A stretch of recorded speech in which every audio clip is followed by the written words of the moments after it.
Merely 2 days after Justice Nying'aya left the Anniversary Towers-based IEBC offices, Juliana Cherera, who was Chebukati's vice, has also made the same move and is out of the hook. But then, Gachagua is looking terrified by a decision by Raila Odinga to call a gathering in Kamkunji. In this podcast, we shall also look at the latest from Jeremiah Kioni, who seems to be delivering a message from former President Uhuru Muigai Kenyatta. Welcome to the Bold Analysis. This is the most informative podcast in Kenya. Rigathi Gachagua is a terrified man. And the only worry is that William Ruto might succumb to pressure from Raila Odinga. And I have seen them yesterday in Embu becoming dismissive of what is Raila Odinga's take heading to the streets. The clip that has been trending for quite some time, since yesterday, is that of a deputy president begging Ruto that, look here, we supported you all throughout, and of course, you should not leave us because there is nothing you can get from Raila Odinga. And of course, the conversation has not reached to a handshake.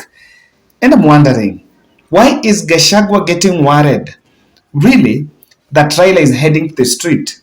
Don't you think that the street question was on issues that are affecting Kenyans? But the debate seems to be changing. Now, this is Gachagua himself speaking from slopes of Mount Kenya. Hatukuandikania na wewe MOU.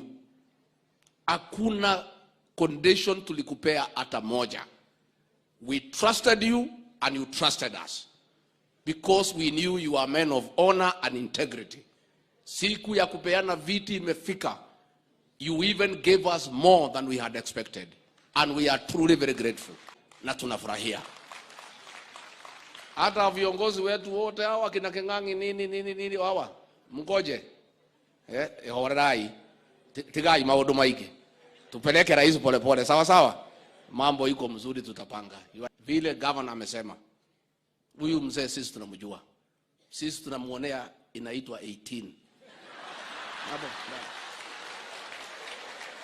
Na rais sisi ni marafiki wako na unajua. Sisi ni marafiki wako wa ukweli. Sisi watu ya mlima, we are your true friends. Kama sisi hatungekuwa marafiki wako, vile tulikuwa tumesukumwa hatungemaliza safari na wewe. Lakini sisi ni marafiki wako. Na sisi tutakuambia ukweli kila siku. Tukaumia. Sasa tumemshinda. Ameanza lugha ya maandamano. Na nia yake ni ile ile. Ati auzie huyu rais wetu woga, ati aitwe kwa handshake. Inawezekana? Inawezekana? Rais wetu,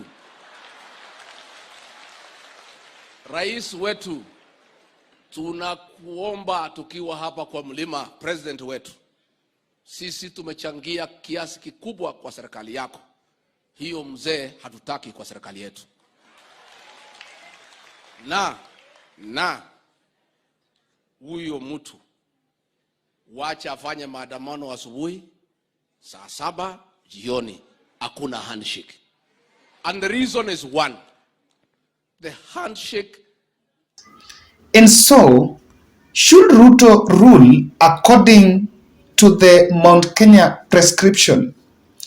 And who is really calling the shots in the administration? Because if you listen to that clip from Rigathi Gachagua, I am persuaded to think that they might have called William Ruto in Embu for some lectures. And those lectures were the lectures of a betrayal in the room. So what exactly is it? Because there is a very narrow argument there that we are your real friends. We are your true friends. And we supported you.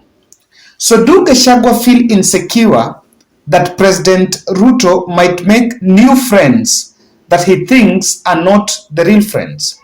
And so, Raila's decision to get to the street, is it a move to make William Ruto get new friends? And why are the new friends a threat to the good deputy president of Republic of Kenya?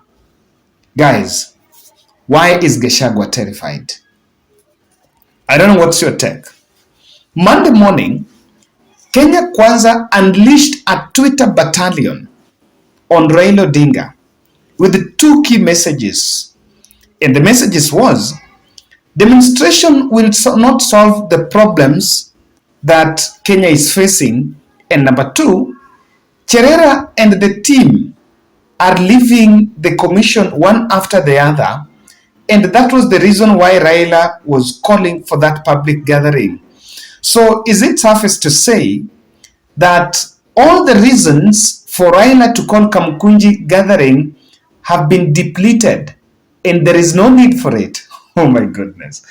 Wow, we are in an interesting country. And I've always told you, I looked at that team and I was feeling like, oh, is it State House or from someone from other quarters? Jeremiah Kiuni, while speaking in Spice FM, I think has revealed to me what exactly is what we should be talking about. And the position of Jubilee that was questionable is now becoming clearer, that former President Uhuru Kenyatta is not in the dark. So it's a question again on how you look at these protests, how they are organized, what levels are we talking about. The government should not say that they are ready for the protesting team. That is being arrogant. They should be ready to listen to the issues that are being raised, because that is the work of government. And but to say that they are ready for the protest is really the arrogance that we saw with Kanu. But now arrogance that is shaped by the constitution, because you cannot stop people from protesting. But good governance will say we will give this a listening. We will need to have a sitting, and we'll call them into a meeting and listen to what is it that they are saying.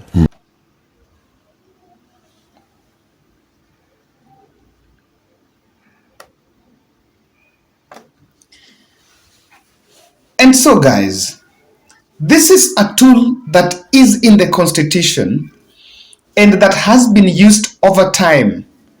And it is a tool that is used by opposition to address issues.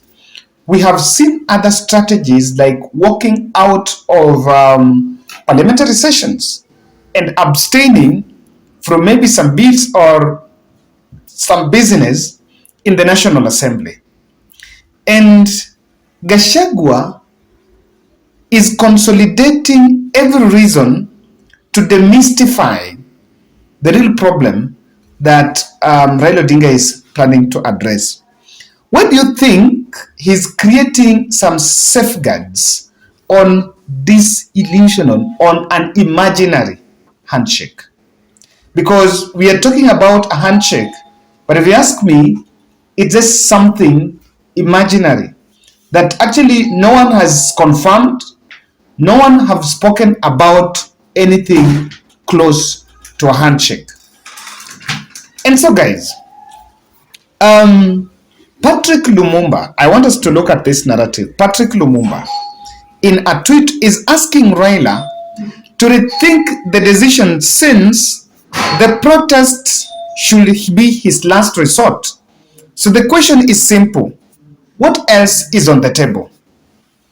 What else is on the table? Because we are all in agreement that a protest, in agreement that this move to picket is in the constitution. And Lumumba is saying that Raila should explore other avenues so that protest would be the last resort.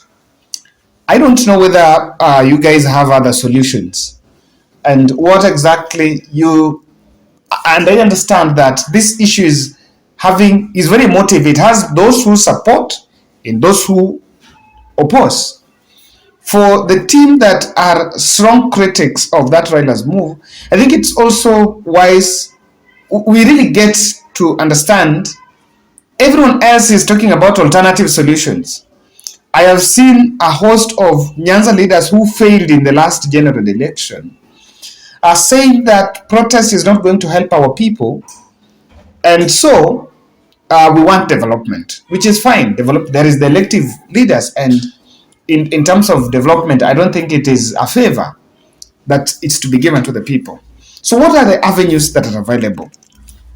I want to narrow down and just ask the question again. Why is Gachagua terrified? And what is the reason behind creating an imaginary handshake agenda?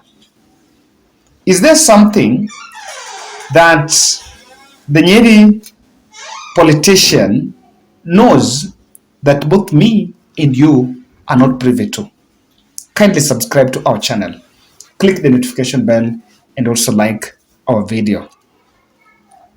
I agree with Jeremiah Kioni saying that when he went to Brazil, he had a privilege of even going to their parliament.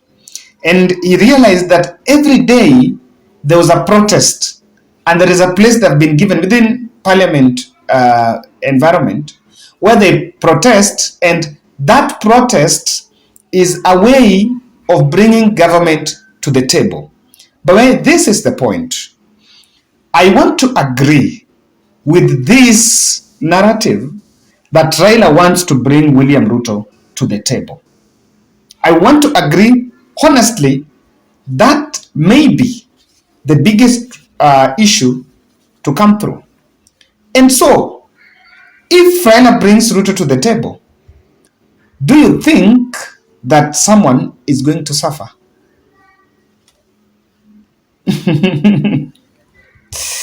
Now, we have said over time that our politics must change so that we talk about issues.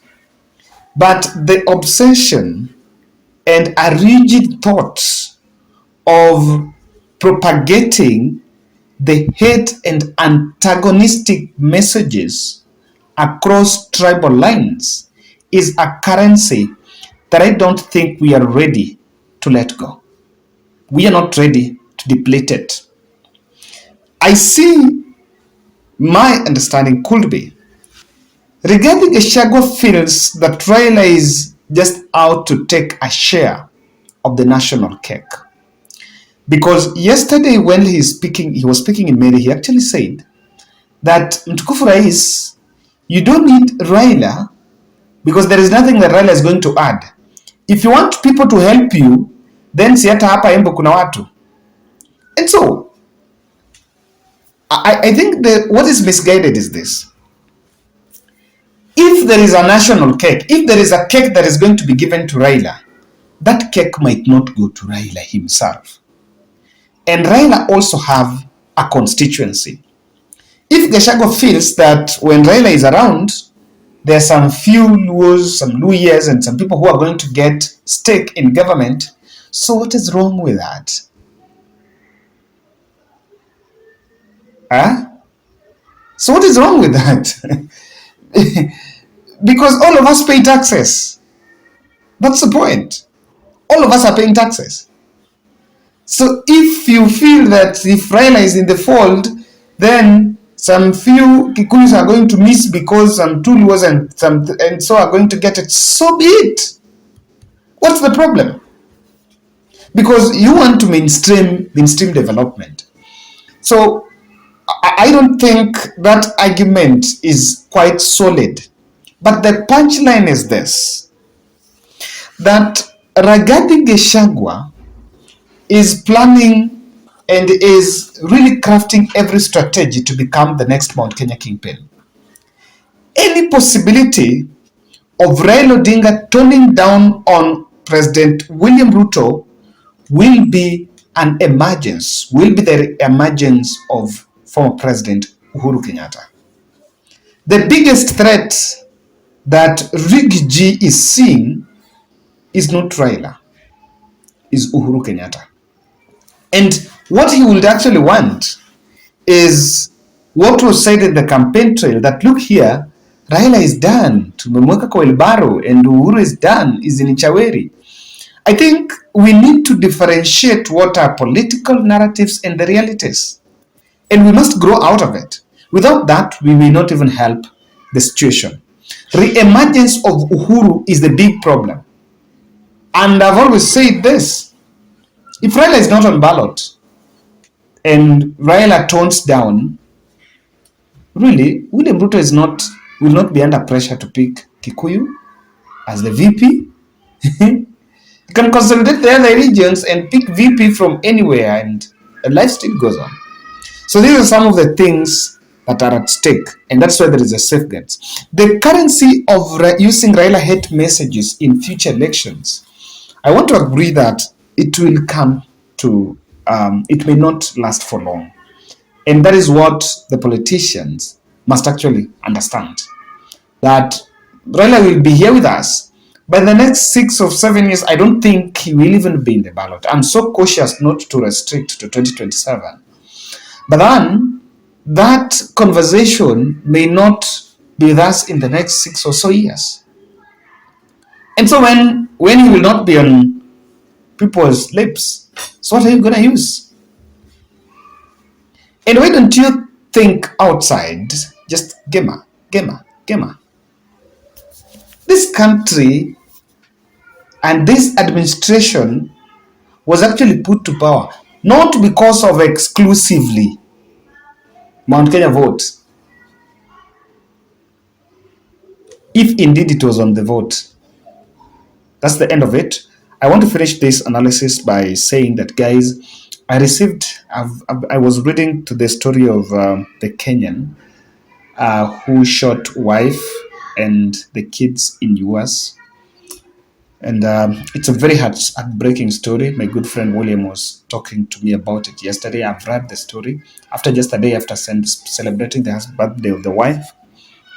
And it points out to what exactly is happening in these houses. We know that there could be sorts of depression and frustration, but men, yes, even if it has to get to that, just get an escape route. If yourself you can't escape, let the others escape. And that should never be a resort on the table. I feel, and I send my condolences for the family and the friends of the deceased. May God comfort you. Comfort that surpasses human understanding. Above politics, we're also human beings.